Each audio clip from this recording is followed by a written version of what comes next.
And this is absolutely insane, guys. There's been a big movement to stop Cop City in Atlanta. I'm going to, give you guys some context here in a second in case you aren't aware of what's been going on. But 61 activists have been indicted in Georgia on racketeering charges connected to the Stop Cop City movement. And this is absolutely insane. Before we get into this article, in case anyone's not familiar, I'm sure most of you guys are, but in case you're not familiar, Cop City is a police training facility that has been proposed to be built in Atlanta, Georgia, at the cost of over $90 million. If built, it will be the largest such facility in the country. And of course, this facility faces massive opposition from activists in Atlanta as well as nationally.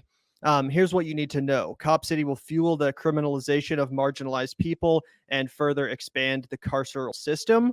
The proposal for Cop City came in the wake of nationwide anti-police protests in 2020, when over 50 cities in the U.S. held protests after the police murder of George Floyd. So this Cop City project is a direct result of the nationwide anti-police protests of 2020. This is basically the police's response to what they viewed as, I guess, a real, threat to the public narrative surrounding what exactly they do and what their role in society is, right?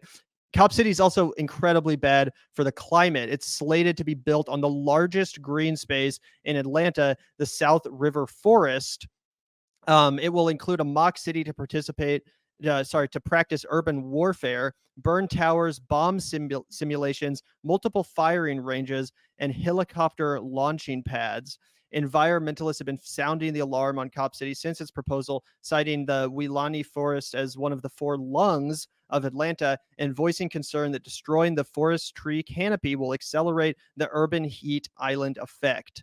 The area, which is mostly surrounded by Black residents who are at or below the poverty line, could experience up to 10 degrees of warming as a result of this proposal. And obviously, we all know how hot it's been. It's incredibly hot here in Kansas City. I straight up cannot imagine it being 10 degrees warmer. And Atlanta, it's that sticky, like southern heat. Like anybody who's ever spent summertime in the South knows exactly how it goes. And just even after you read that like quick description there, Gavin, up top about the landing pads and the like mock cities and the bombs and the firing ranges and all that kind of shit. All that's gonna do is make these stupid fucks feel like they're in a video game, that they're invincible, and then they're gonna be unleashed. It's almost like a fucking Spider-Man like quest that you have to accomplish. Like all these cops have been stirred up and fucking let out to terrorize folks all throughout the city. Like Spider-Man's got to stop them. That would be based if Spider-Man comics went a little more like that.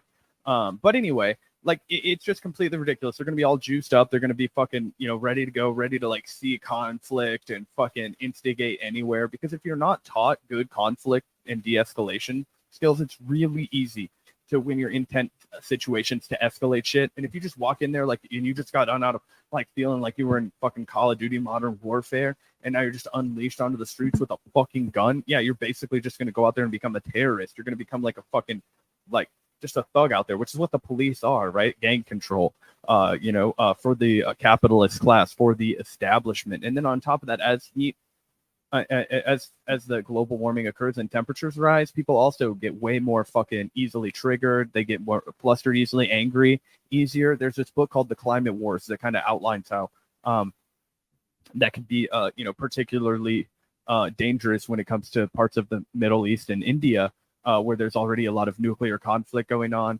And obviously, the United States has a massive footprint over there.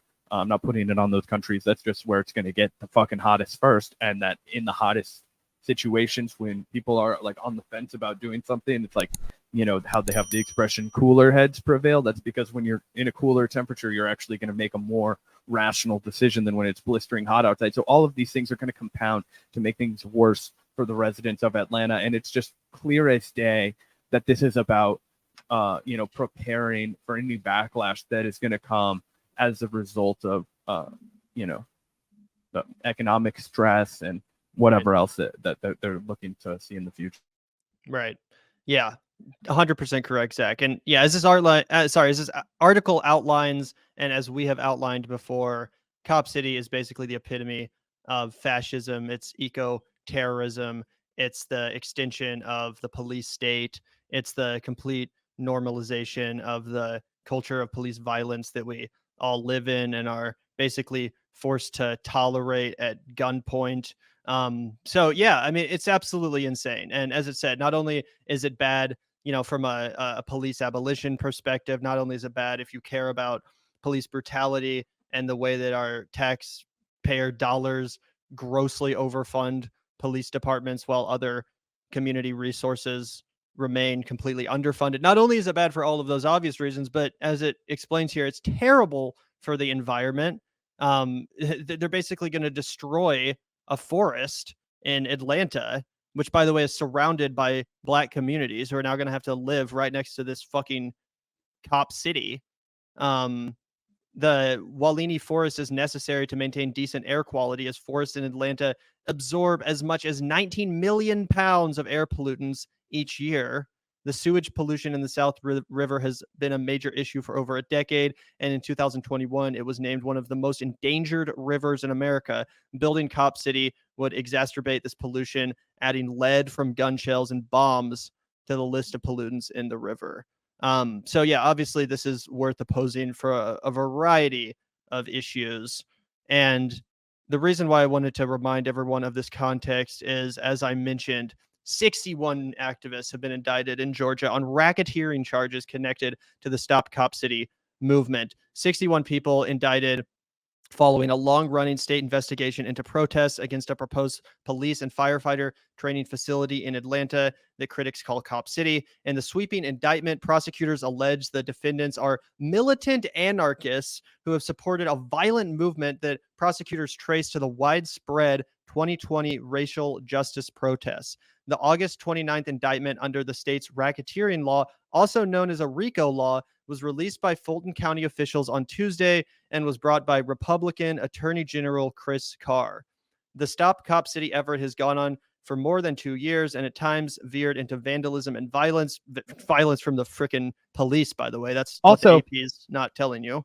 Also, Fulton County going wild with and again, this is not a reference to Donald Trump and Rudy Giuliani, but they are going wild with the RICO charges over there. They've got Young Thug in jail, Gunna in jail. I believe they're at least Gunna is still in jail.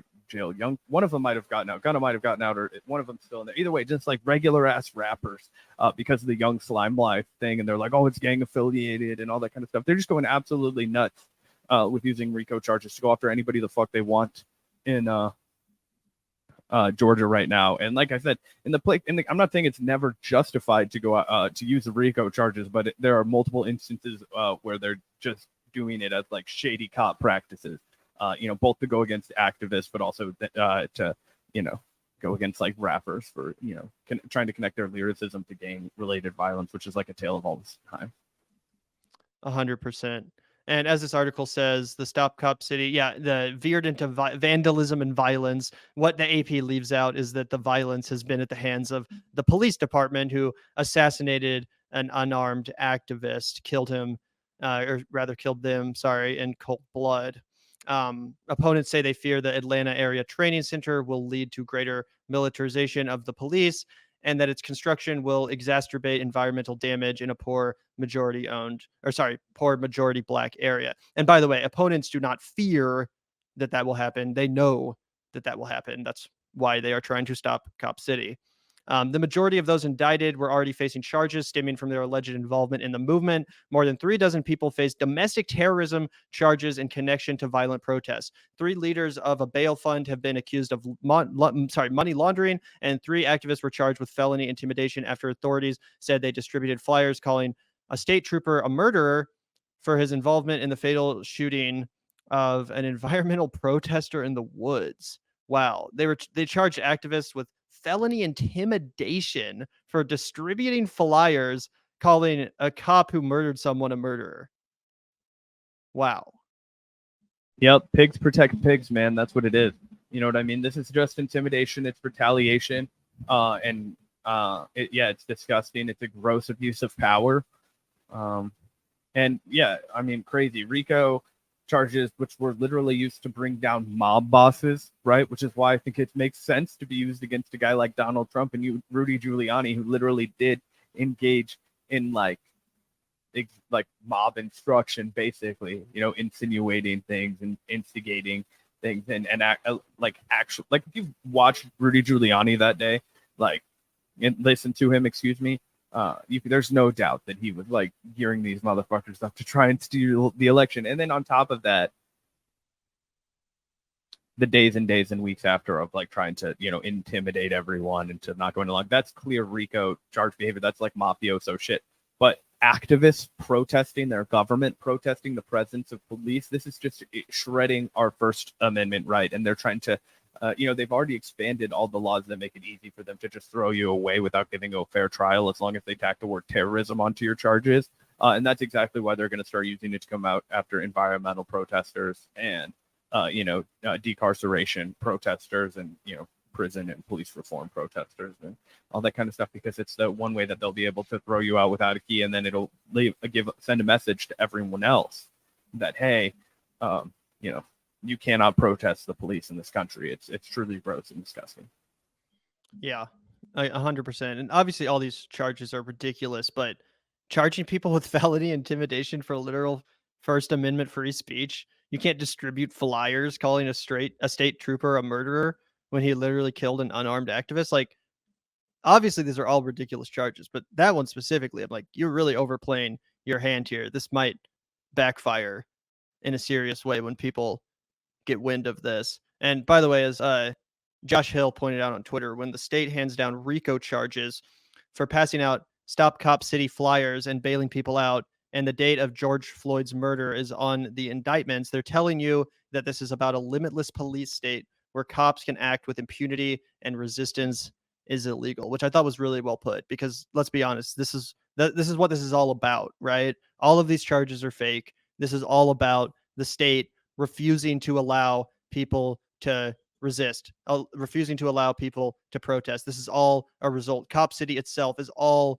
a response to the George Floyd protests of 2020. They want to be prepared in the event that another protest movement that large happens. They want to be prepared to shut it down with the force of the state and with state-sanctioned violence. And that's why they're making this training facility. That's why they're trying to build Cop City. And that's why people are, again, resisting and protesting. And by the way, not using violence. The cops are the one using violence. The cops are the one murdering people. The activists are protesting, which is literally our First Amendment right to do.